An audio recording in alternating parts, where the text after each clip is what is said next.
Good afternoon, good morning. It's Mark Johnson from Loyalty360. Hope everyone's happy, safe, and well. I want to welcome you back to another episode of our Leaders in Customer Loyalty series. In this series, we speak with leading brands about what they are seeing and hearing on the front lines of customer, channel, and brand loyalty. Today, we have the pleasure of speaking with Chris Suess. He's the head of loyalty and CRM for North America at Shell. How are you today, Chris? Doing well. Thanks, Mark. Great. First off, we like to start these interviews on a more personal level, get to know those people who we're interviewing. So we'd love to know a little bit more about you, your history, and then obviously your position at Shell, what you do at Shell, and then maybe a fun fact, a passion you have, jet skiing. Do you have like 12 kids? Do you like going to Mongolia on vacation? What's a fun fact as well? All right, fair enough. Yeah, so again, good morning, Chris Suess. Been with Shell now 34 years, married with 5 children, 5 daughters. So that could be my fun fact, but I'll save one for a little further into the conversation. Responsibilities right now, moved into this loyalty CRM role about a year ago. It's my second stint in this position. I did it also from 2009 to 2012. At which time I moved over to look after the payment business from 12 to 21 and moved back in 22. So excited about that. Have had an interesting career with Shell, started in the sales side for about the first 15 years and have spent the last 19, 20 or so in the marketing side, both locally and globally. And interesting fun fact is, believe it or not, when I was a child, I was in a few television commercials for the Lifesavers brand. Okay. So my television career didn't take off, so I decided to join the oil business. Okay, great. Do you get a lifetime supply of free Lifesavers by chance? Actually, I didn't. I didn't negotiate a very good deal back then, but well, yeah. Hopefully you had some representation, and if you do it again, you may need some better representation until you make sure you got better deals there, because Lifesavers would be good to have forever. Yeah. Great. So it's glad to have you back in the position. I know you and I have spoken a couple times in the past. It looks like Shell has been quite busy recently with regard to some program enhancements you put through on the customer loyalty side. Could you tell us a little bit more about some of the partnerships you guys are looking at, how Shell looks at partnerships, and the benefits for the partnerships to the fuel reward members themselves? Yeah, absolutely.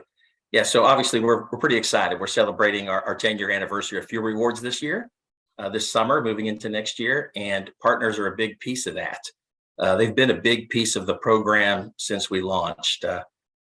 Specifically, we have a handful of partners who have joined us in this 10-year celebration, which for us is really focused on just an opportunity for us really to give back to the customers, to give them even more value, and to give it to the loyalty program members of these partner brands we have. Examples being T-Mobile offering 25 cents a gallon now to their customers for part of their T-Mobile Tuesday for the next 12 weeks over the summer. Strong partnerships. Partnerships are a big piece for us. We still we bring a tremendous number of or a large portion of our acquisitions to the program. Our new members come from our partners. So it's a very big piece for us. We also focus on our in-store part of the program. We partner with various in-store brands. This summer, we've had a partner with Red Bull for very aggressive promotional offers. And currently, we're partnering with Mountain Dew on a very aggressive promotional offer, where Fuel Rewards members can get cents per gallon discounts just for buying 2 Mountain Dews this month at our convenience stores around the country.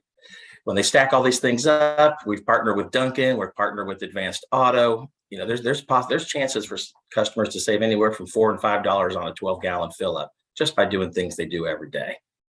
Wow.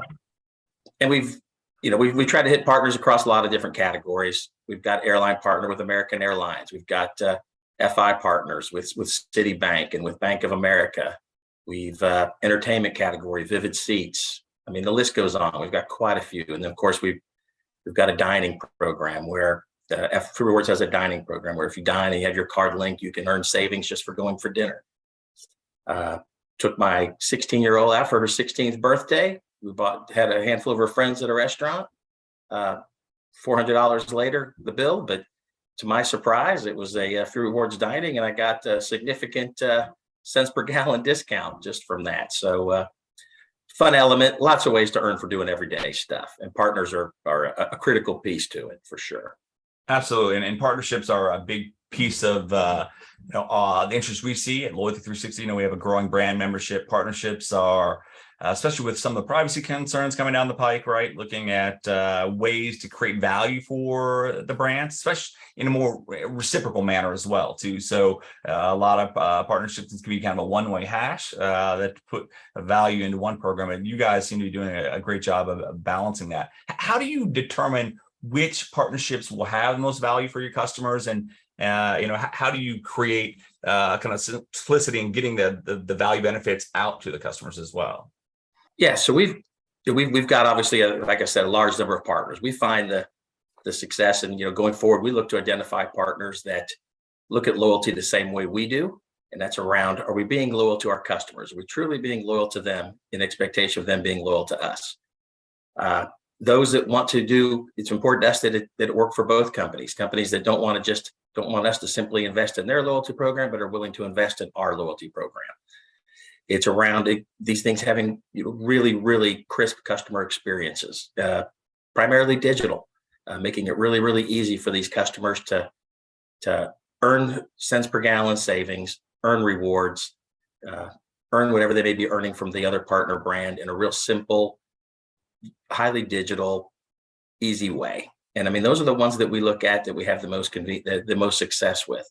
It's really those that approach it the same way we do, have the same mindset, and are very much customer focused. Okay, great. When you look at customer loyalty, we love to get like definitions of how different brands define customer loyalty and what it means to your organization from a qualitative perspective. So, and what does customer loyalty mean to you, and what does it mean to Shell and in the Shell program? Yeah, sure. So me personally, for me, it's around: you appreciate my business, you add some value for me. That's the brands that I look out at. Not that they are doing me a favor. I want to be welcomed, appreciated, value, etc. At Shell, we kind of sum those up into three things. We look at building really from a customer. When it comes to loyalty, we want a share of their wallet, we want a share of their heart, and we want a share of their life. And those are sort of how we look at it. Wallet, very simple, transactional. We want to get their business. The share of life, that's around life is getting busy. We feel like that time and money are two really critical things to give people more of. If you can do that, and then their share of heart, what kind of things are important to them? We're going through the energy transition now. Shell's trying to be a leader in that area. We feel like that's important to a lot of people. That's where we want to get out and make sure that we understand how our customers think, what things are important to them, and how we can get out. But I mean, that to us is around building loyalty to the brand. We need those three things: the share of the wallet, the share of the heart, the share of life. And we can do those, we feel like we've built loyalty to the brand versus loyalty to one of our products or loyalty to one of our programs. That's awesome. And when you look at your program, obviously very successful in the partnerships, technology approach, what are 2 or 3 things that you are most proud of regarding your customer loyalty, customer experience offerings? Sure. Yeah. First and foremost, I'm most proud of that we're still here 10 years later. I was around in 2012 when we launched the program, and there's been a lot of programs that have come and gone into this marketplace, and we're still here and doing well and growing. Another thing I'm proud of or excited about is that over those 10 years, we have saved customers over $2 billion with a B dollars in cents per gallon savings. That's a lot of money being left in consumers' hands. But that's not what it's all about either. It's just not about the money like I talked about. Over COVID, we were able to work with our Fuel Rewards members, and we did some promotional items around Feeding America. And through the activity of our members and they're joining our program, we were able to contribute $250,000 to Feeding America. But again, hitting some of these different things.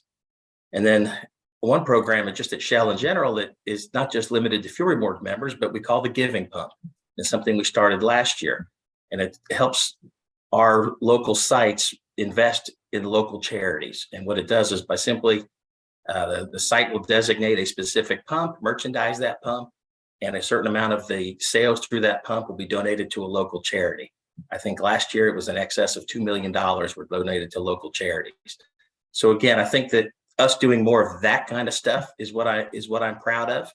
And again, just proud that we've been here for 10 years, continuing to grow, and have put significant amount of money back in the hands of consumers. Okay. Are there any areas you would like to improve, enhance regarding the program? Yes, there's a long list, but this is we don't have time for all of it. I'll focus on one, and that is data. We do a lot of transactions every day. We have a lot of customers every day. We sell a lot of different products every day. We have a ton of data, but it is all over the place. It's here, it's there, different places. If we can get our hands around that data, be smarter around that data, I think we can do better for our customers. We can do better for ourselves. And I think that how we figure that out and how we start using that data more strategically and more beneficially to the customer is an area that I'm very focused on improving here in the near future. Okay, excellent. And when you look at emotional loyalty is another very important part of successful customer loyalty programs. But understanding what it means and how you measure and how do you enhance is kind of an opportunity as well. Fuel being what it is now, a little more expensive than it has in the past. There's more of that emotive tie into the family savings. When you look at emotional loyalty, how do you define emotional loyalty as a brand? And is it something that you're hoping to build on and grow with your customer loyalty efforts? Yes, the short answer to that is yes. We absolutely want to grow on the emotional loyalty piece. And 6 or 8 months ago, I would have suggested that fuel was a very unemotional category.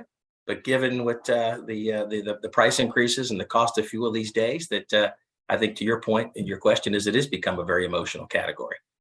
What kind of things can we do to connect with that customer? It's around, again, I think saving them time and saving them money, great customer experience.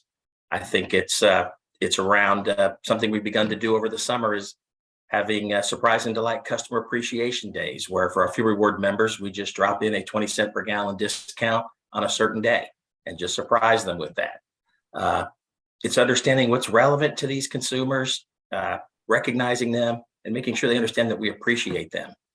And one of the ways we're doing that is through our Gold Plus program. And the Gold Plus for our best members allows those members to amplify the rewards.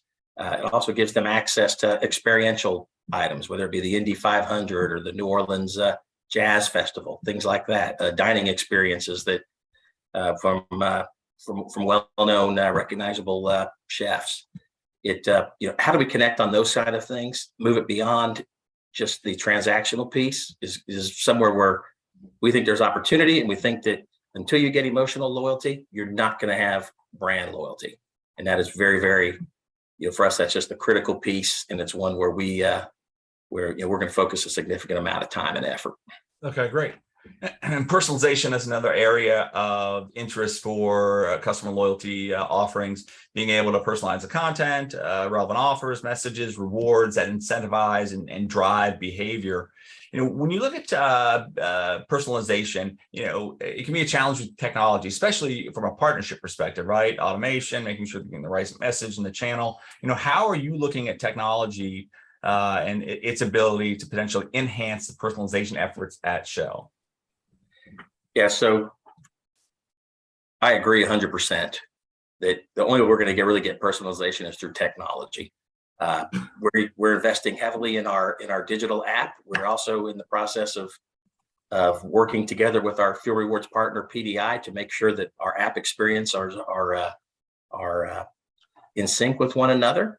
But this whole personalization thing, I think that we're going to do it if it's good for the customer and it's good for the business. And we're not completely there yet. We feel like it's a very hot topic in the industry, but just to be very open and upfront, we're working it. We're going to test it. We're going to do some things, but in our category and in how we do business, jury's still out, if you will, because it's going to take a lot of effort, a lot of money, and a lot of people to do this the right way. And right. And we will do it if we can find the value in it for the consumer. Well, I think one of the things that's interesting with your approach to personalization and even kind of your partnership strategy, you look at complete integration, right? So a lot of people will do kind of a POC around a personalization effort potentially, or they'll do a partnership, a short-term partnership where you may buy some currency, buy gift cards that you can use as an offering. But when you look at it, you're looking at complete integration, point of sale, marketing automation. So you have to be a little more targeted and select, I would think, with regard to both of those efforts. Yeah, we do it a little bit today for our members, right? If you're a member and you activate the pump with your loyalty number, we greet you. It's going to say, "Hi, Mark." I mean, that's the most basic personalization, but we're there today. "Hi, Mark, you have this many rewards today. Are you interested in using these rewards today?" So we've dabbled with it some, very, very basic and primitive, but we've started down that path. Okay, excellent. And when you look at customers changing, there's a lot of discussion around customers changing before COVID, going through COVID. Brands had to evolve, buying online, picking up store, contactless payment, a number of different pieces were added to the kind of the plate, right? So the running customer loyalty became more complex than just running the program. You had to do a lot of technology enhancements to understand and adapt to these customers changing. So what did you see during the pandemic, how customers may have been changing, evolving, and do you think some of that is changing back, or how are you looking at customer behavior now? Yeah, so I think that the expectations of customers have grown since COVID, right? And it's really, I think, around in that customer experience category. How do you make it easier, simpler, faster for me, more secure, if you will, for me, the customer, to do business with you? I think that it's a blending of, no longer can payment and loyalty be separate. Those things need to be integrated into a single seamless experience. I think that whether it's digital or whether you mentioned tap and pay, I think that those are two areas that we've saw a lot of growth in, like many merchants did in the throes of the COVID pandemic. We're continuing to see that growth. We also have in our loyalty program now an ability to link credit cards to your loyalty card. So you no longer have to present your loyalty ID. You can simply do that by payment. So I think that customers are looking more and more around the experience, efficiency, save me more time. And again, like I talked about too, is what else does your brand stand for? I think you need to be willing to go out there and tell customers, this is what we stand for. In Shell's case, we've been very clear. We are around this energy transition. We are moving ahead, and we are investing people and effort and time and money into helping move this business into that space. Okay, great. And the last question I have, somewhat self-serving. What can Loyalty360 do to help you and your team, and maybe even the industry, with regard to kind of your customer loyalty journey? Yeah. So, well, first off, keep doing what you're doing, because I think it is helpful, and things like this are helpful. And the networking opportunities around the partnerships. I mean, I think that's how you and I first started speaking. Those are very valuable, whether it's just conversation or whether a partnership actually is formed out of the business, or just learning from each other. That is getting a group of like-minded marketers together in a variety of different retail categories that are all focused on loyalty and building customer loyalty and so forth is great. So Great. We appreciate it. I know I appreciate it, and we're excited about it. And we may be announcing some new brand partnerships as perhaps we met at a Loyalty360 event. That's good. Well, I'm glad to hear that, and always glad to hear people who have such passion regarding customer loyalty and then the focus on the customer. It's great to hear, and it's always a pleasure speaking with you, Chris. And looking forward to hearing more from you and the Shell team in the coming months. So thank you for taking the time to talk to us today. Hey, you too, Mark. Thank you. Thanks, everybody. Absolutely. And thank you, everyone, for listening. And make sure you join us back soon for another edition of our Leaders in Customer Loyalty series. Have a wonderful day.